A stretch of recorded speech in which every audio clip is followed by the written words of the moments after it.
जय हिंद। आज हम लोग जानेंगे आज के महत्वपूर्ण करंट अफेयर के बारे में।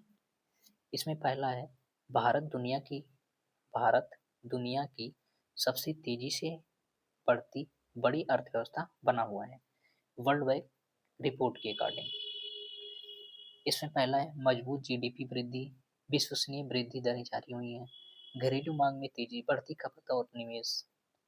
थर्ड नंबर पे बुनियादी ढांचे में सुधार हुआ है, आधुनिक बुनियादी ढांचे का विकास, विनिर्माण और निर्यात को बढ़ावा, मेक इन इंडिया और निर्यात में वृद्धि हुई है।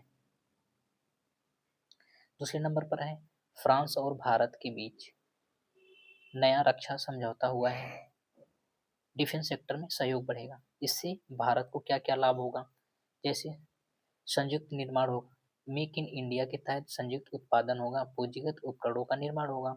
दूसरा है प्रौद्योगिकी हस्तांतरण, टेक्नोलॉजी एक दूसरे को हम लोग ट्रांसफर करेंगे, ज्ञान का आदान प्रदान, अनुसंधान और विकास होगा। सैन्य प्रशिक्षण और अभ्यास, संयुक्त सैन्य अभ्यास, क्षमता निर्माण, रणनीतिक समन्वय होगा। महत्वपूर्ण परियोजनाएं, राफेल विमान परियोजना, पनडुब्बी निर्माण एंड मिसाइल विकास।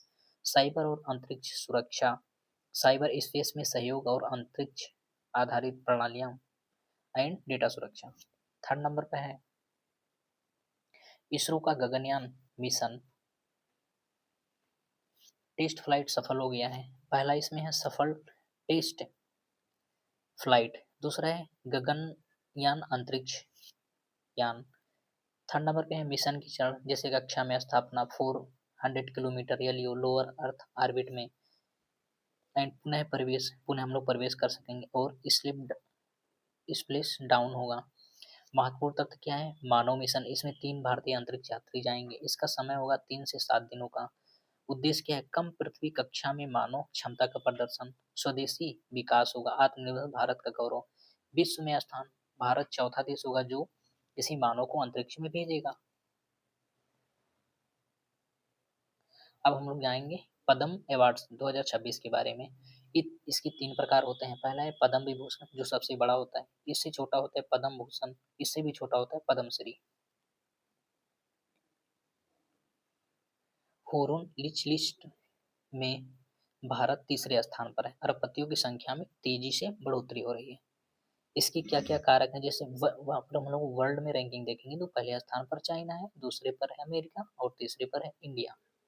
बढ़ोतरी के कारक क्या हैं, आर्थिक सुधार, स्टार्टअप और इकोनॉमिस्ट, विदेशी निवेश, मजबूत शेयर बाजार, कुछ अरबपति भी हैं। जैसे प्रभाव और भविष्य, इसका प्रभावी प्रमुख क्षेत्र क्या है, तकनीकी, फार्मा, विनिर्माण, असुर काम, तकनीकी एंड फार्मा, विनिर्माण, नवीकरणीय ऊर्जा। इसके बाद है राष्ट्रीय विज्ञान दिवस, यह 28 फरवरी को माना जाता है सर सीवी रमन जी की जयंती पर। इसका उद्देश्य क्या है, विज्ञान के महत्व को समझना, युवाओं में जिज्ञासा और जिज्ञासाओं को जगाना और वैज्ञानिक सोच को बढ़ावा देना। विज्ञान के क्षेत्र में भौतिकी, कंप्यूटर विज्ञान, पर्यावरण, चिकित्सा, खगोल विज्ञान और जीव विज्ञान, रसायन विज्ञान। महान भारतीय वैज्ञानिकों के नाम, सीवी रमन, सत्येंद्र नाथ बोस, विक्रम साराभाई, होमी जहांगीर भाभा एंड डॉक्टर एपीजे अब्दुल कलाम। हमारा संकल्प क्या है, इससे इनोवेशन, अनुसंधान, टिकाऊ विकास और समाज के लिए विज्ञान विज्ञान रमन पर इफेक्ट की खोज उन्होंने की थी, इसी के उपलक्ष्य में हम लोग इसको सेलिब्रेट करते हैं। इसके बाद है भारत का पहला सेमीकंडक्टर प्लांट, यह गुजरात में स्थापित हो रहा है।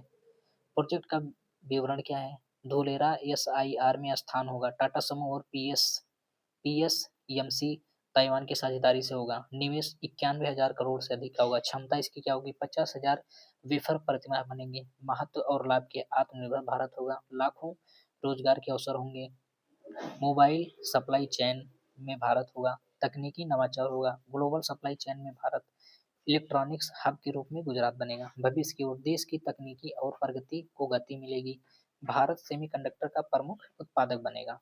सेमीकंडक्टर तकनीकी में क्या है, 28 नैनोमीटर चिप निर्माण होगा, power management, display driver and micro controller chip बनेगा। इसके बाद है, ईडीबी ने भारत के जीडीपी को ग्रोथ को मजबूत बताया है। प्रमुख बिंदु और विश्लेषण क्या है, इसे मजबूती के कारण, पहला है घरेलू खपत, लोग को सार्गो डिजिटल पेमेंट्स बढ़ेगी, घरेलू मांग में बढ़ोतरी है, सरकारी निवेश, सड़कों, पूजा, ट्रेन एंड बुनियादी ढांचे में मजबूत निवेश, औद्योगिक विकास, उच्च टेक निर्माण एंड विनिर्माण क्षेत्र का अच्छा प्रदर्शन। भविष्य की चुनौतियां, वैश्विक आर्थिक अनिश्चितता और मुद्रास्फीति। शुभ संकेत, डिजिटलीकरण और स्टार्टअप इकोनॉमिक्स। एशियन डेवलपमेंट का मुख्यालय फिलीपींस की राजधानी मनीला में है। सरकार ने एआई के सुरक्षित उपयोग के लिए नई गाइडलाइन जारी की है। पहला है पहचान और पारदर्शिता, दूसरा है डाटा गोपनीयता और सुरक्षा, थर्ड है पूर्वाग्रह और निष्पक्षता, फोर्थ है जवाबदेही और जिम्मेदारी, एथिकल उपयोग और सामग्री सुरक्षा और संकट का प्रबंधन। किसान ड्रोन योजना कृषि में टेक्नोलॉजी को बढ़ावा देने की पहल है ये। इससे लाभ क्या होंगे? कीटनाशक छिड़काव एंड मिट्टी परीक्षण हो सकेगा, फसल निगरानी हो जाएगी, समय की बचत होगी, प्रौद्योगिकी ऑटोमेटिक उड़ान होंगे, जीपीएस और सेंसर से के प्रयोग से ही चलेंगे। योजना की चरण पोर्टल पंजीकरण होगा, अनुमति प्राप्त करना होगा, प्रशिक्षण इसका दिया जाएगा, फिर उसके बाद ड्रोन का उपयोग होगा। पात्रता, कृषि किसान कृषि संस्थाएं प्रशिक्षित पायलट होंगे, सब्सिडी और सहयोग मिलेगा, अनुदान और ऋण सुविधाएं, भविष्य की ओर आधुनिक कृषि स्मार्ट फार्मिंग होगी। अब हम लोग मिलेंगे नेक्स्ट वीडियो में। जय हिंद।